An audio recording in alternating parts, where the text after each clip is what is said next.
Hi there, welcome back to Wellness Wednesday. We see them in the gyms and at physical therapy offices, those foam rollers that are touted as effective pain relievers from tight muscles. But what is the proper way to use them? Fitness expert Cory Galusha from Ultimate Results Mobile Personal Training is here to show us how to do it, including how to help yourself from lower back soreness, which is my personal request this morning. Cory, take it away. Thank you for having me. I appreciate it. There's a couple things that you can actually use. Today we're going to go over mainly the foam roll, but there's several little things like the stick, the sprinter stick as it was widely known, or you can even use a lacrosse ball to hit those little trigger points. So I'm going to go ahead and start with the foam roll. So to foam roll properly, you want to start from the ground up. So we're going to start with your calf. We're going to get you down on the ground.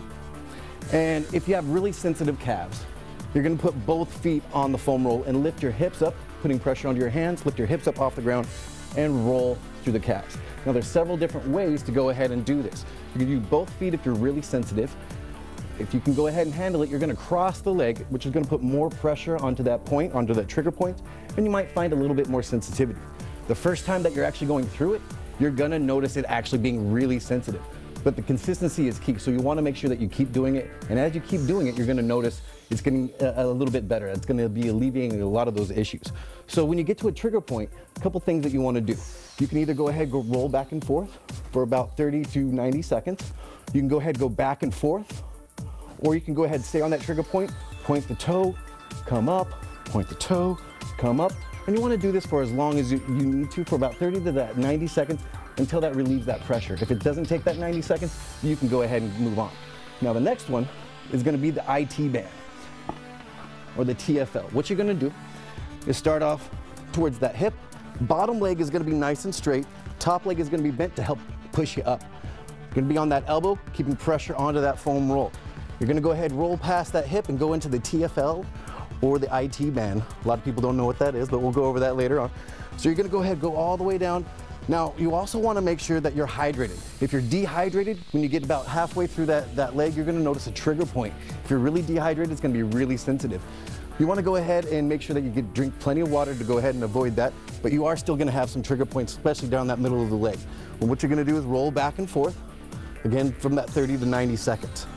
Now from here, we're going to go up to the lat, the latissimus dorsi.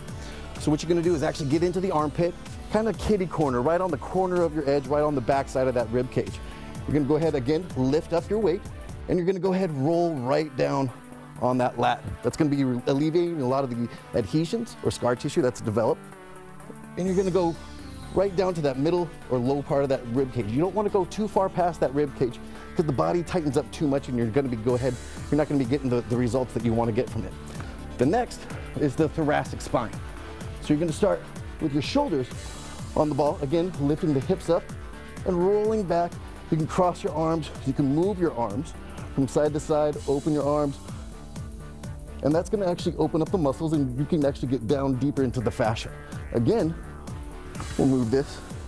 Again, you don't want to go too far past the rib cage. You go past that rib cage, abs are going to tighten up too much and you're not going to get into the trigger points that you want.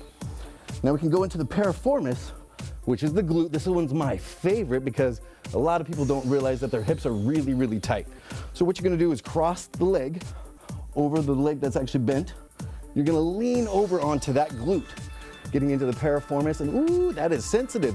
A lot of people are actually going to not like this one. But then when you get up and move around a little bit, you're going to notice it really opens up the hips, and it's going to improve range of motion on things like the squat, lunges, anything like that. So we're going to go back on the piriformis, and it could actually alleviate a lot of low back issues. The piriformis and the hamstring are actually pretty tight. Come on over, Cory. That was great. And you were telling me earlier, have a seat, that what I may be or other people are experiencing as lower back pain may actually be tightness through the glutes or the hips, right, etc. And the foam roller can help with this, right? Absolutely. Actually, one of my very first clients, well, not first clients, but one of my clients many, many years ago, she actually was scheduled to have a hip replacement surgery. And she signed up with me and we went over some foam rolling and we actually went down the IT band, the quad, a little bit of the piriformis, and it was really extremely painful for her at the very beginning, the first time. But that was the first night. She came back on our next session. That was the first night that she was able to sleep all the way through the night. Wow. A few sessions later, her husband came in and shook my hand and was just like, "You don't understand. I can sleep all the way through the night. It's been years since I've been able to sleep through the night. I can't thank you enough for what you've done for both of us. And it was something that was, her pain was in the hip. She thought it was a hip issue when really it was coming down. It was something else. It was something else. Can we hurt ourselves doing this? Are there things we need to avoid? It's kind of hard to hurt yourself with this. Good. The thing is if your muscle is already inactive, it's not firing properly, the fascia is going to take over. And what is the fascia? Fascia is going to basically be what's encapsulating the muscle, the soft tissue, the tendons, and basically what's going to fire. Let's say your muscle misfires, that fascia is going to make sure and stabilize so your knee doesn't get blown out, for example. But if you go ahead and loosen that fascia too much, the con would be if you loosen that fascia too much and that muscle's not firing properly either, you don't have the stabilization in that joint. So does that mean we need to be strengthening our muscles at the same time that we're doing this, or that it's part of a complete program? Part of a complete program, but you don't necessarily need to be working out to go ahead and do foam rolling. It can benefit everybody. And so what is it about? It's just the smoothing out or the stretching of the fascia that's happening when you're doing this? It's adhesions have developed in the muscle tissue, which cause what people call trigger points. And when they get balled up in the muscle, running over it, kind of that soft pressure is going to go ahead and slowly break it up, where you're going to get a more range of motion. It's going to flush it out with get new blood and oxygen into it, which is going to be beautiful for it. You're going to improve range of motion, flexibility, and it's going to help improve muscle imbalances as well. That's awesome. Well, we'll post this segment, all the segments online, and you can just follow along and do what you did over there and get yourself straightened out. That's what I need. Thank you very much, Cory. Up next, a wellness checkup on your finances. We'll be right back. Thank you.